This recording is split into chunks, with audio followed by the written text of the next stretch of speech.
काहे प्यारी व्यास जी सोच ही रहे थे नारद जी का प्रादुर्भाव हो रहा है। श्रीमन नारायण नारायण नारायण श्रीमन नारायण नारायण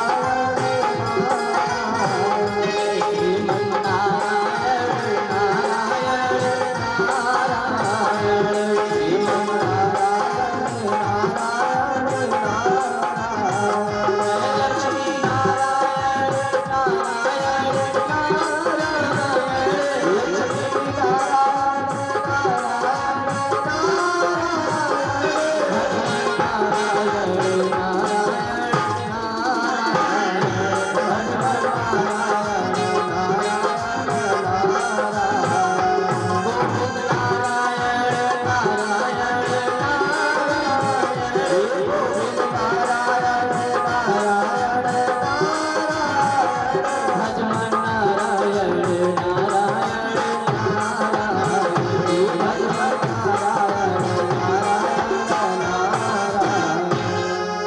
नारद जी का प्रादुर्भाव हुआ।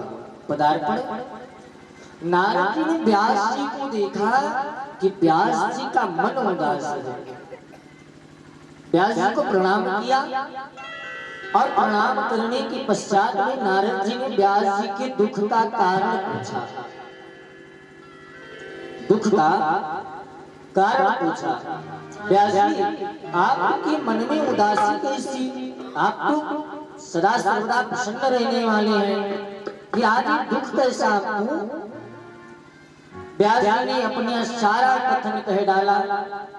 मेरे मन को असंतोष हुआ, मेरे मन में दुख हुआ और उस दुख से निवारण पाने के लिए मैंने 6 शास्त्र 4 वेद 17 पुराणों की रचना कर डाली, पर देवर्षि मेरे मन को शांति नहीं मिली। नारद जी ने देखा व्यास जी को शांति नहीं मिली। अब नारद जी ने व्यास जी से कहा, व्यास जी आपको मैं एक यज्ञ बताता हूँ, आप उसको कीजिए, आपको मन को शांति अवश्य मिलेगी। हाँ हाँ देवर्षि बताइए। देवर्षि नारद ने कहा व्यास जी आपने भगवान के चरित्रों का वर्णन किया। रामावतार में भगवान राम के चरित्र का गान आया, शिव पुराण में भगवान शिव की कथाओं का गान आया, विष्णु पुराण में भगवान विष्णु की कथाओं का गान आया, नारद पुराण में नारद जी के चरित्रों का गान आया, पद्म पुराण में भगवान के इत्यादि अवतारों की कथा आई है, वरुण पुराण में गरुड़ जी महाराज के चरित्रों की कथा आई। पर व्यास जी आपने भगवान से जुड़े हुए भक्तों की कथा का लेखन नहीं किया। आप भगवान के भक्तों से जुड़ जाइए। जब जीवात्मा को भगवान का दर्शन ना मिले, भगवान का सानिध्य ना मिले, भगवान की कृपा ना मिले, तो जीवात्मा को भगवान से नहीं भगवान के भक्त से जुड़ जाना चाहिए, भगवान के दास से जुड़ जाना चाहिए। मैंने आपको बताया था, संतों ने स्वयं लिखा कि विषय विकार मिटाओ पाप हरो देवा, स्वामी पाप हरो जीवा, सदा भक्ति बढ़ाओ, सदा भक्ति बढ़ाओ, संतन की सेवा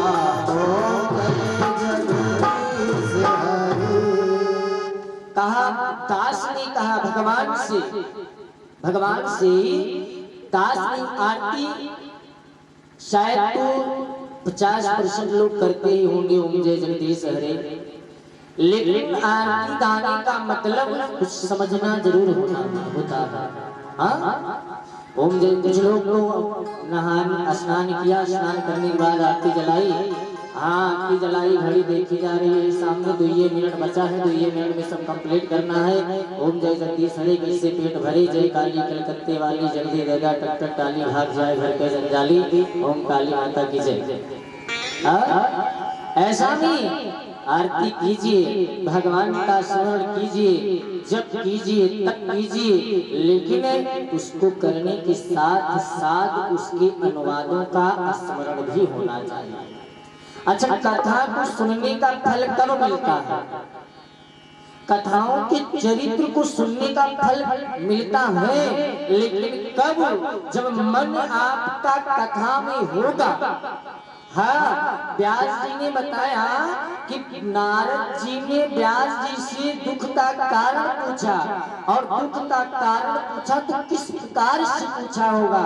अपने हृदय में व्यास जी की छवि को बनाओ और हृदय में चिंतन करो कि हाँ, इस प्रकार से नारद जी ने व्यास जी से दुख का कारण पूछा होगा। उसका चिंतन किया जाए, उसका स्मरण किया जाए, हनुमान जी का श्लोक पढ़ा जाए, हनुमान पढ़ी जाया जाए, तो हनुमान जी का दर्शन करते हुए हनुमान जी की प्रतिमा का स्मरण अपने हृदय में होना चाहिए। फल तब मिलता है अयोध्या में जाकर के, और हनुमान गढ़ी के दर्शन करने से फल मिलने वाला नहीं है। उसका स्मरण किया जाए, उसका चिंतन किया जाए। हे नाथ, मेरे अवगुणों को, मेरे दोषों को, मेरे पापों को, मेरी संतापों को आप अपना दास समझ करके हरण करिए। इस प्रकार से भगवान के सामने चिंतन किया जाए, फल तब मिलेगा। व्यास जी, आपने भगवान के भक्तों का चरित्र नहीं लिखा।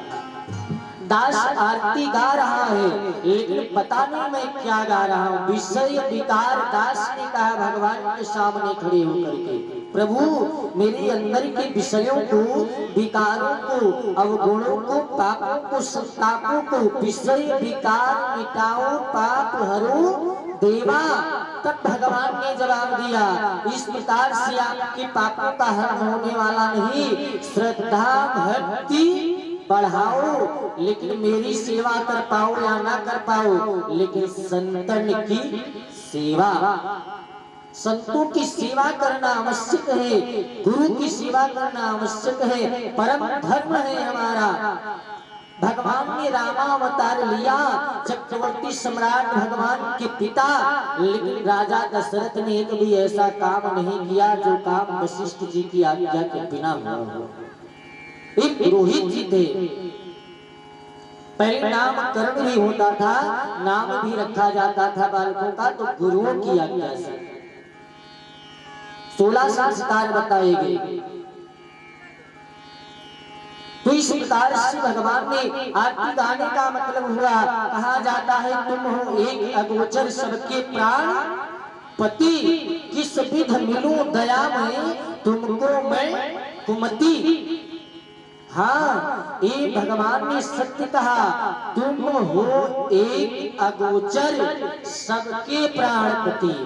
पूरे जगत में इंसानों का, माताओं का पति जो होता है वो सिर्फ यहीं तक होता है, लेकिन प्राणों का पति जो होता है वो पूरे जगत का पति होता है। हमारे भी प्राणों का पति, आपके भी प्राणों का पति, अन्यत्र जीवात्माओं के पति, चाहे वो दानव हो, मानव हो, जीव हो, जंतु हो, जानवर हो, चाहे जितने जीव हैं, जीव आत्मा तो वही होती है। छोटी सी कीड़े के भी अंदर वही आत्मा होती है। मानव के अंदर जो आत्मा होती है वही दानवों में, मानवों में, जानवरों में, वानरों में, अन्यत्र जीवों के अंदर वही आत्मा का प्रवेश होता है। और उस आत्मा का एक ही पति है, वो है जगत का पति। प्यारी, बस यही भगवान ने बताया, तुम हो एक अगोचर सबके प्राणपति, किस विध मिलूं दया में तुमको मैं कुमति। तो भगवान के चरणों से जुड़ना, भगवान के भक्तों के चरित्रों का अनुसरण कराइए व्यास जी।